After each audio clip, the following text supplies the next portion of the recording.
In this episode, we share happy memories of Roy's wife and my mum, Murray. Welcome to Young Roy, a show which explores the adventures and misadventures of Roy Giesemann and the people, places and events that have influenced his life. And welcome to episode number 5. It's spring is in the air, and we have springing out of his chair from Melbourne, young Roy. How are you, Roy? Yeah, I'm fine, thanks, Peter.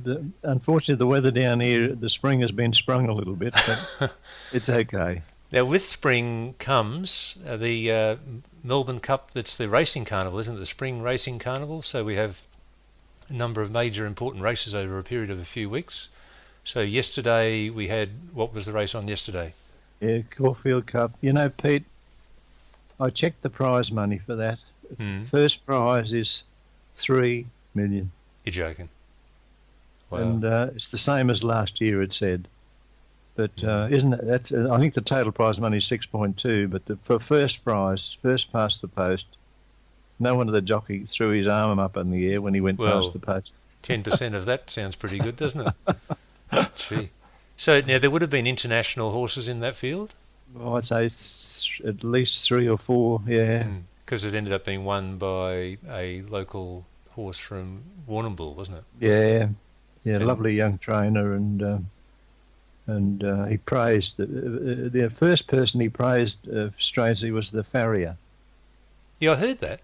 I've never heard a farrier being praised ever. They are important people, Pete, honestly. It's a very delicate thing because the horse's hoof is, as you know from me, lovely horse tempt me not. The horse's hoof is a very delicate part of the body. Yes, indeed. So, that was good. So that was number 11. Legs 11 was the one that won it. And we'll be interested. We've got the Melbourne Cup coming up. We'll be asking you for your tip before the Melbourne Cup, Roy, and we'll see how you went after. Okay. That'll put a bit of pressure on you. You'll have to do some study. So, okay. Now, in today's episode, we're going to be talking about a person who's very precious to both of us and to a lot of other people as well, and that's your wife, my mum, and that's Murray. So now Mum, she, as we learnt in a previous episode, shared a special birthday with your dad. They weren't born on exactly the same day, but they were born on the same date. Yeah. That is the 9th of March. 106 years.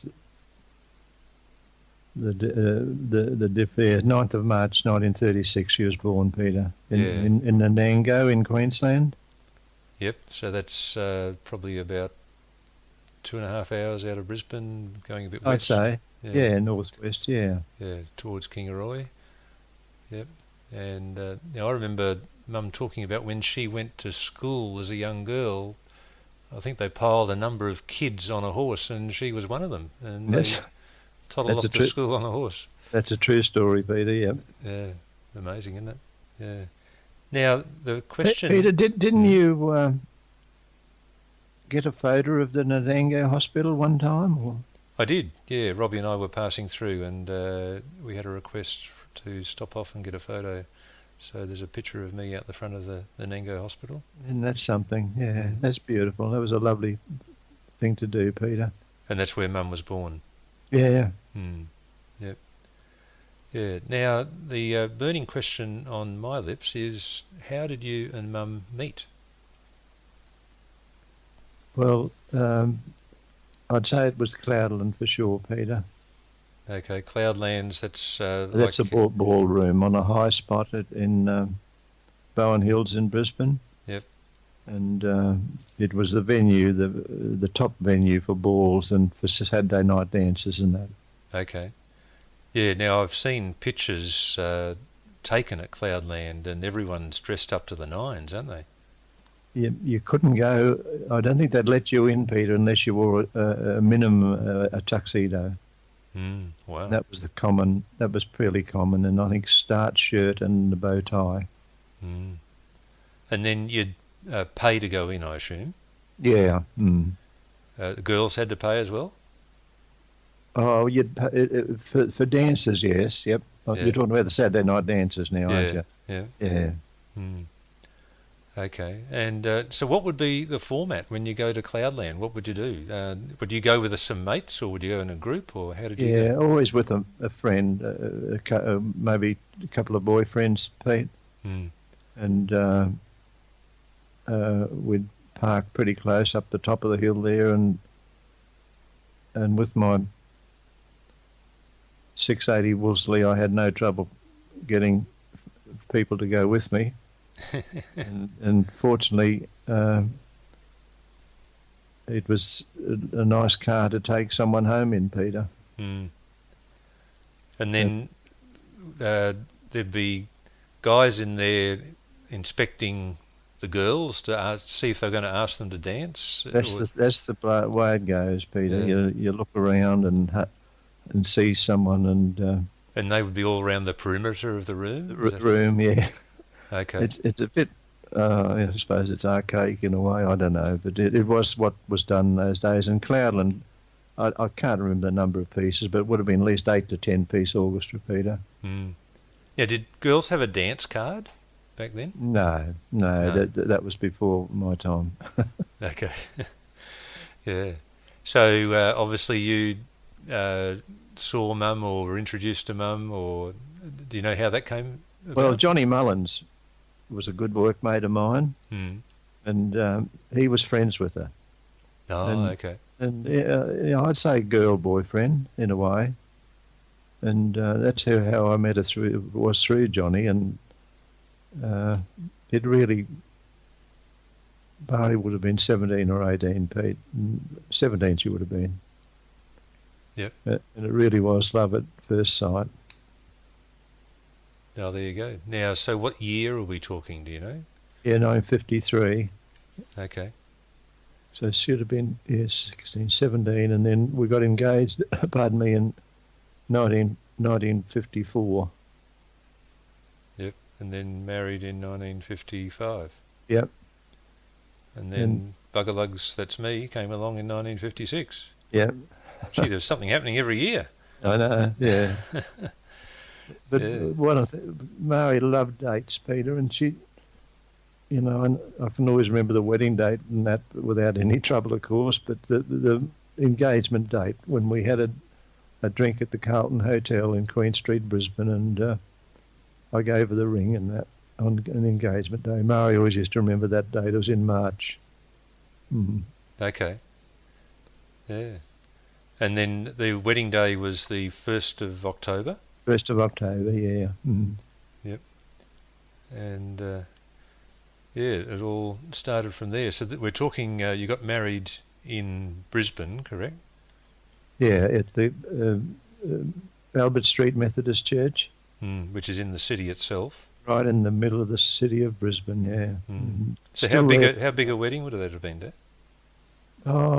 I'd say we would have had between 80 and 100 at the reception up on near Gregory Terrace there. Because once you invite your relatives, you've got a few there already, haven't you? Yeah, no, it was a wonderful wedding, and we went to Yamba for our honeymoon. Oh, right. Yeah, now there's a famous story that emanated out of that. Oh, Tell us about the drama on the beach. Peter, yeah, we stayed at the Pacific Hotel, and it was the place for sportsmen to stay, and mainly on fishing holidays. And 3 people that stayed there every year were the 3 selectors for the Australian Test team. In cricket, yep. In cricket, yeah, they were there, but also a famous rugby footballer was there, Rex Mossop. And we're down the beach one day, just sunbaking and surfing, and sitting with Rex, and Murray said, "Roy, I've dropped my engagement ring." And it wasn't the wedding ring, I'm sure it was the engagement ring. In the sand, Peter. Mm. And, I shuddered. But anyway, Rex Mossop found it. So he was just nearby and he saw you guys looking for it or something? Yeah, and he found it. So he just decided to help and... Yeah.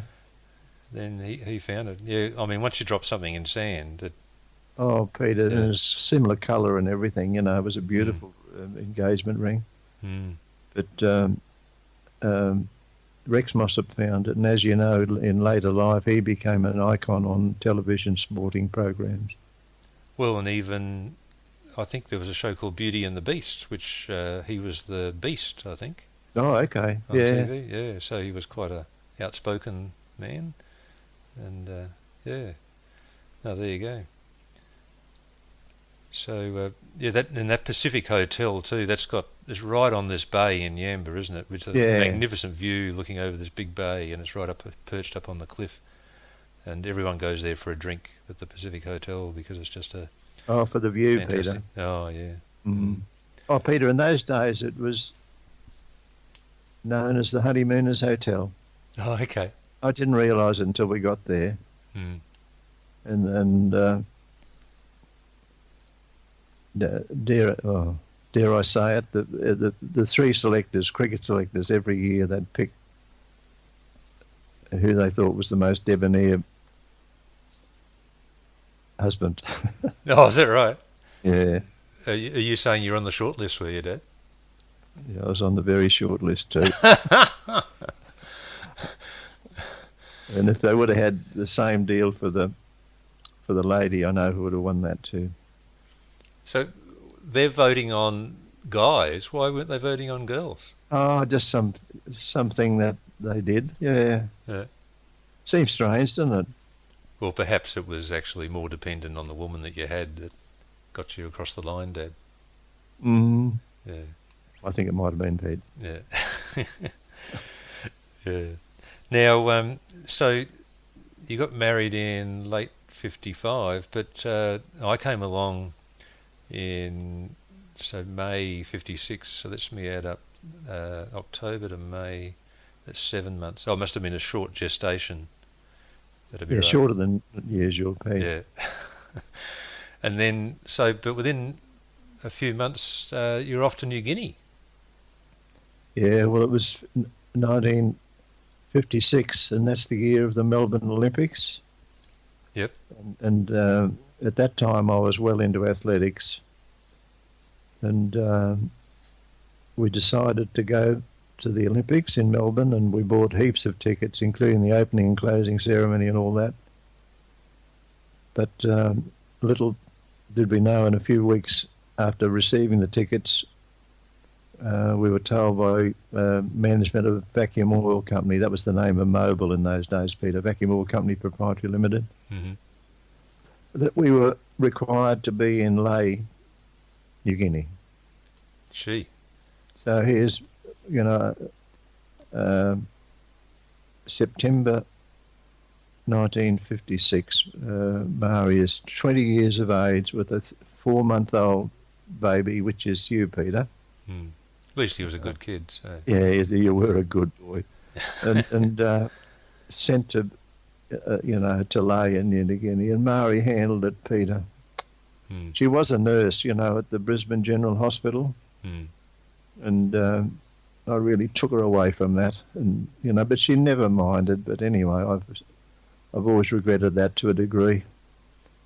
And then to add to that, you had another couple of kids when you're in New Guinea. Yeah, Colleen was first. She was born, Peter. The hospital in New Guinea used to be exactly where the Parliament House for PNG is. A beautiful spot overlooking the Gulf of Papua, Yeah. So naturally, when independence came and they built a Parliament House, and that it got shifted out to Turama. But Richard was born in Turama, and Colleen in the city. Mm. Yeah, so Colleen was born in 1957. Yeah, and Richard 1960. Mm. And then you lived there till, was it 60, 61? When did we come back? 62, we got transferred to Bundaberg in Queensland. Okay, yep. Yeah. Just one thing on Papua New Guinea, Peter. There was only the one private dentist in the city, Mm. There were several government dentists, but only one private dentist. His name was Ron McNally. Yep. Oh, a very, very handsome young man. But you know who his dental nurse was? Let me have a guess. Mum? Yeah. Pete, if you'd have seen her dress, starched white dresses she wore with the jet black hair, and still remember it, just beautiful. That was one of her main jobs up there, and the other one, of course, was, I might have mentioned this before, at DCA. She was receptionist there at DCA, Okay. Department of Civil Aviation. So she'd be connecting people on the phone, is that the story? Yeah. Yeah. So now she's working, but she's got me as a young child, and then 18 months later Colleen comes along. So did you have help with looking after kids or something, or how did she manage to do some work? Yeah, Betty Tramer, Peter. Okay. You met Betty? Yep. Yeah, and John Tramer's still alive, thank the Lord, and I do keep a little bit of contact with John. And but Betty Tramer was just a wonderful person, and her son was born. One of her 3 sons was born on the same day as Colleen. Oh, okay. So if you can picture is that how they met in the same room? They Yeah. were in the same room at the Port Moresby Hospital, and it started a bond that was just unbelievable. John was the chief. One of the senior executives of Qantas for Papua New Guinea. Okay. Oh, excellent. So that's who looked after you all, and she was because she had children the similar ages and that, and she just did a wonderful job. And so she's able to do that work with the kids, and that's because Betty helped out with looking after us. Yeah, and we knew they were in really good hands, Peter. Now, part of life in New Guinea too is I remember we had a boy, as in not my brother Rick, but a boy to do things like clean the shoes and stuff like that. So what help did we have around the house, Dad? Yeah, they mainly... I guess laundry was the biggest thing, Peter. Because in those days, nappies were a big deal in themselves, I guess. But laundry and house cleaning were 2 of the main things they did, and they were lovely. We got very close to them, Peter. So now let's now move on. So.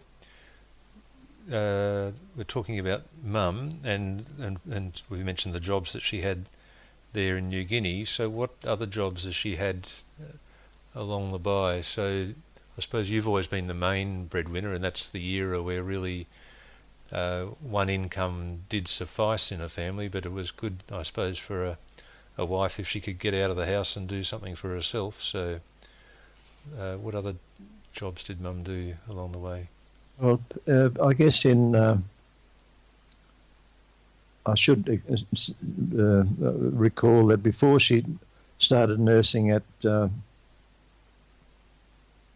Brisbane General Hospital, she was a nurse at the Dalby Hospital. Okay. At 16 years of age. Oh, Pete, I should also mention, look, her dad died when she was 5 years of age, Peter. Can you picture that? Yeah. And she was the sixth child of the family. And her mother married again and then had the 3 siblings. And I think you know at least Janet, because ironically lives a street away from you, doesn't she? That's right, yep. And Nancy and Terry. But I really don't think Maori had the loving fatherly friendship which normal households have. I'm not saying it was bad or anything, but she left. Her first job was at 13 or 14. A lady in Tyro, where they were living, had twins, and she couldn't cope, Peter. No. So for 2 years, Mari lived in her house and brought the twins up. Oh, wow. Can you picture that? Mm. And then she went to the Dalby Hospital at 16. But on the other, at Bundaberg, I can always remember she got heavily involved in Tupperware. Yep. Yeah, I remember we had Tupperware coming out of every cupboard. Yeah. Yeah. That was a big thing back then. Yeah, they used to have, what do you call it, parties, didn't they? That's right. Yep. Mm-hmm. Yeah. But they're here, and we built our first home in Bundaberg, Peter, at 19 Wall Street. Mm.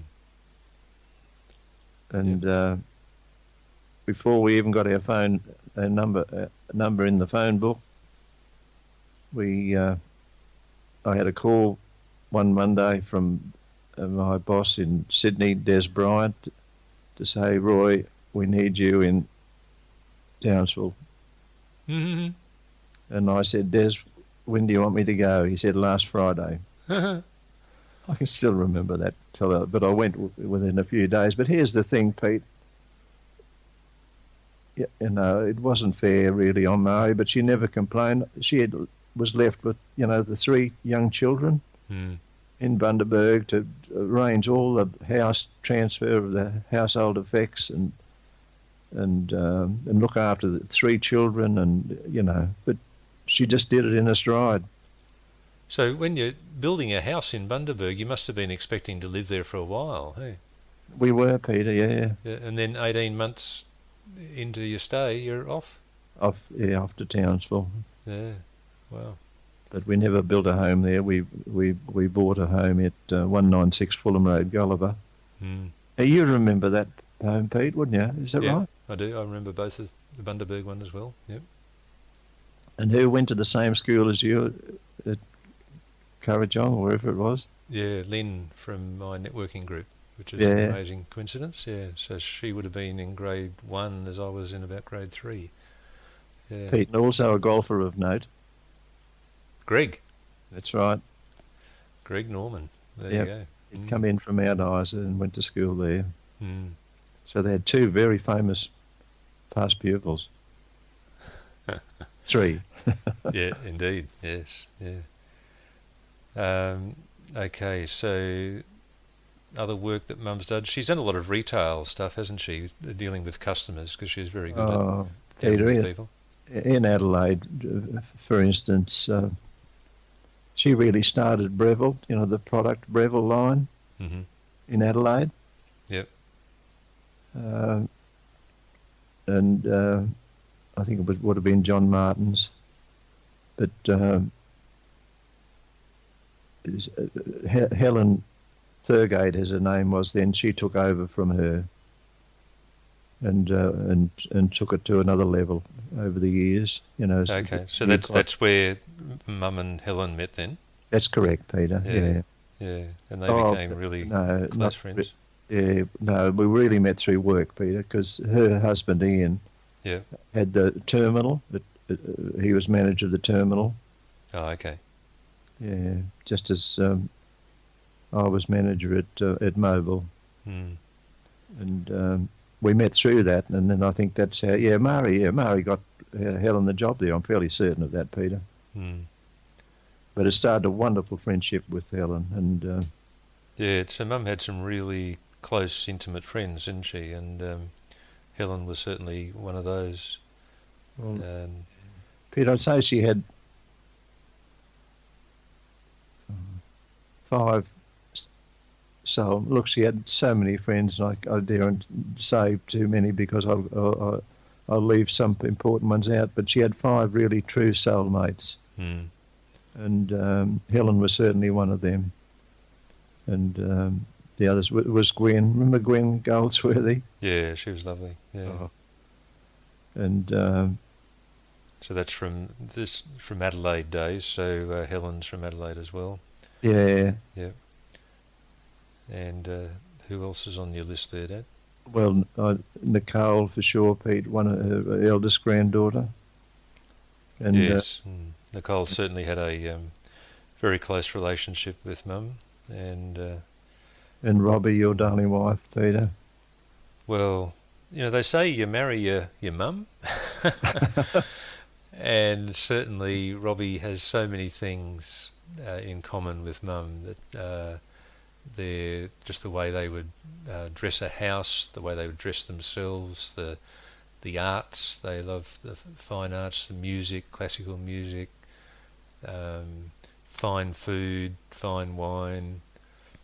Yeah, so there's a lot of things that they had in common, and also conversation that was more than just weather conversation. Mm. They both liked to discuss issues at depth, and Mum was particularly good at that, and yeah, Robbie enjoyed. You mentioned about the interest in classical music. I'd say for 2 years in Adelaide, she worked at the bookshop at the airport, Mm-hmm. and the number of people she met, the Neil Diamonds of this world, and that was just wonderful. And in Adelaide, she worked at a classical music shop in near Rundle Street, Peter. I can't remember the name of it, but she worked there for some 6 to 12 months, I'd say at least. Yeah. And then when she came to Melbourne, she started. This was supported by the TAFE. It was a TAFE-supported class on an appreciation, an introduction and appreciation to classical music. That's amazing, isn't it? Because she wouldn't have had any exposure to classical music when she was young. No. Yeah. And for someone who left school at 11 or 12 years of age and everything, she did wonders, didn't she? And she could just hear a piece of music and she would know, she'd be able to tell you what it was. Yeah. Yeah. No. Yeah. And yeah, Mum introduced me to Beethoven, and the first piece of music that I listened to of his was the Third Symphony, the Eroica, and I really loved that. Mum's also introduced me to rock musicians as well, so she had an eclectic taste. And like Eva Cassidy and people like that, Peter. She had a lot of names, didn't she? Yep, yeah. So that was a good thing to share with Mum, our love of music. Yeah. And yeah, Mum was always a big fan of mine, so I had a really big supporter in her, so it was lovely, and I know she's still supporting me.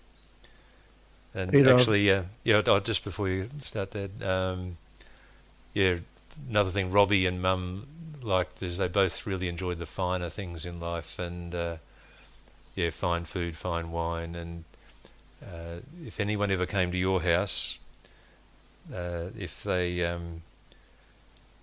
didn't like the wine, the only way that'd be the case is if they brought it themselves.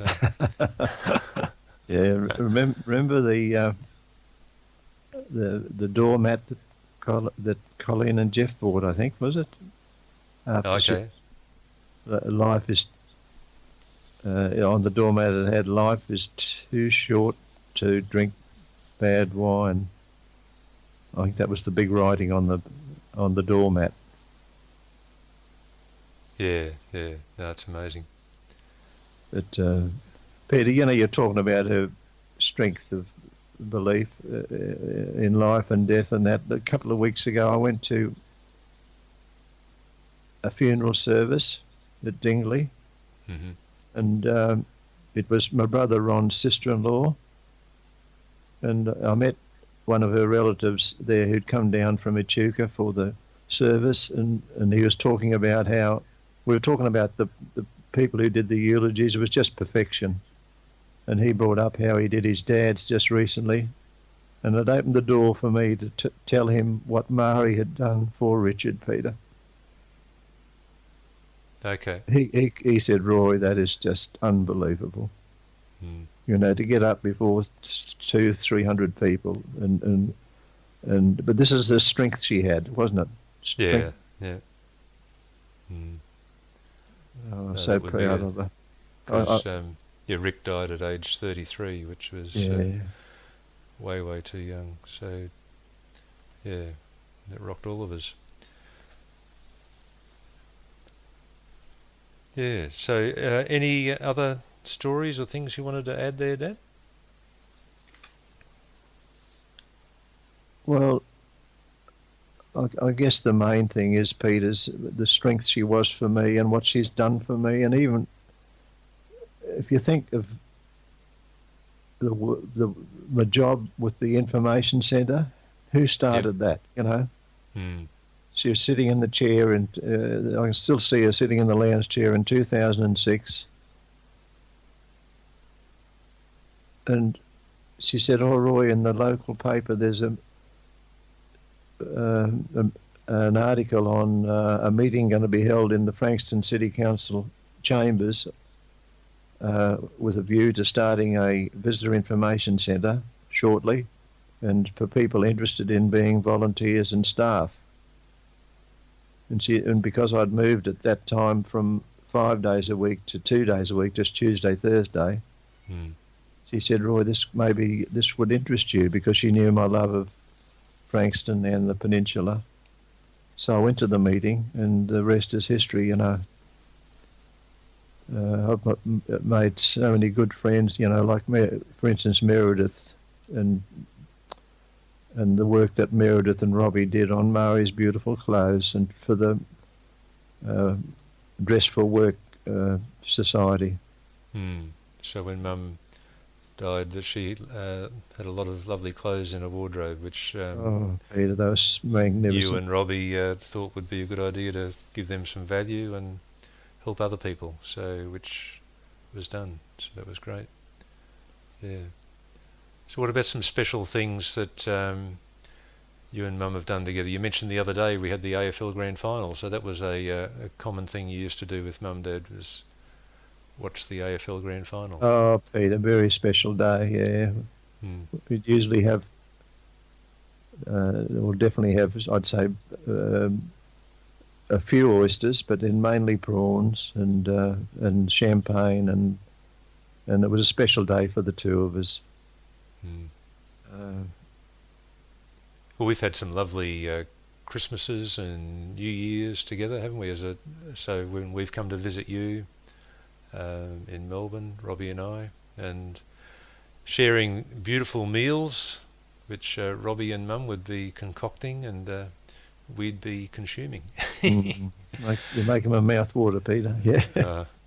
And then even just to go to the movies, you know, we'd go to a movie, and Mum would pack up a lovely lunch pack for us all of chicken and avocado sandwiches, and they were always delicious, and we'd have a coffee in there, and yeah, it was a nice thing to do. Peter, the other thing which he initiated for me was the Input Fitness Gym. Okay, yeah, because I remember you came up here to visit me, and I'd joined a gym, and you came along and had a look at what I was doing, and then you obviously returned to Melbourne and were keen on the idea. So what happened from there? Oh, Mari was already a member of Input Fitness. Ah, okay. Mainly the swimming side, Peter. Yeah. And she talked me into going there, and I met Roy and Olga, the people who owned it at that time, and... Roy, that's not a name you hear every day. Yes, it is, Peter. I hear it every day. Yeah, okay. And so she started the gym for me, and as I say, she's always thinking of me, Peter. Mm. You're the oldest person at your gym, is that right? There could be some older than me, I guess. Mm. But I met someone the other day he said he's doing a video of him and 11-year-old girl on for advertising for the gym, and he said he was the oldest there at 82. So did you keep your age a secret, or did you tell him?